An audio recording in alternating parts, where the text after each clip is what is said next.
এই একটি কবর।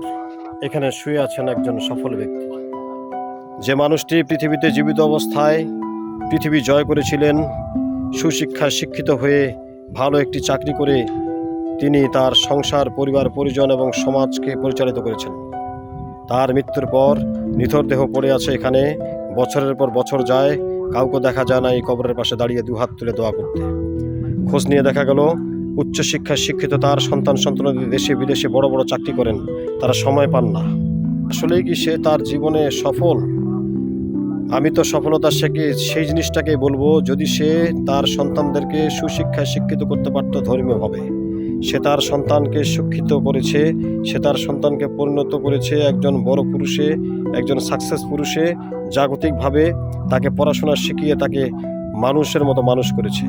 কিন্তু ইসলামী অনুশাসন, ধর্মীয় নীতিবোধ এবং তার অনুভূতি, ধর্মীয় অনুভূতি তার ভিতরে সৃষ্টি করতে পারে নাই, তাকে ধর্মীয় শিক্ষা দিতে পারে নাই। তাহলে কেমন করে এই ব্যক্তিটিকে আপনারা বলতে পারেন একজন সফল ব্যক্তি? আমার চোখে ইনার সফলতা এক বিফলতায় পরিণত হয়েছে, এক অসফল ব্যক্তি হিসেবে পরিণত হয়েছে।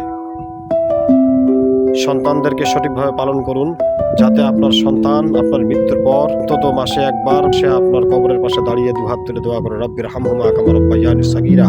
অথবা অভিভাবক হিসেবে দোয়া করে, হে আল্লাহ, এই কবরে যিনি শায়িত অবস্থায় আছেন তাকে আপনি মাফ করে দেন, এই কবরবাসীকে আপনি ক্ষমা করে দেন এবং এই কবরের সমস্ত আযাবগুলিকে হারাম করে দেন এবং ইনাকে বিনা হিসাবে নাজাত দিয়ে হুজুর পাক সাল্লাল্লাহু আলাইহি ওয়াসাল্লামের সাথে জান্নাতে বসবাস করার তৌফিক দান করুন আল্লাহ। আপনি সেই দিনই সাকসেস হবেন যেদিন আপনার সন্তান সন্ততি আপনার মৃত্যুর পর আপনার জন্য দান, খয়রাত, সদকায়ে জারিয়া এবং দোয়া, কোরআন খতম অব্যাহত রাখবে।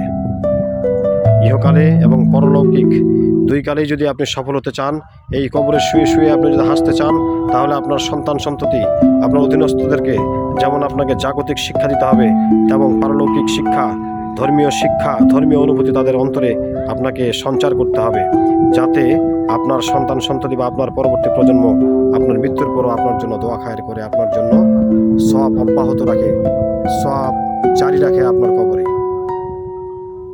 আপনি ঠিক যেভাবে আপনার পূর্বপুরুষদের জন্য করবেন, আপনার বাবার, দাদার, নানার, নানি, আত্মীয় স্বজন, পাড়া প্রতিবেশী যারা পূর্বপুরুষ, ঠিক সেভাবে আপনার সন্তান সন্ততিও আপনার জন্য করবে।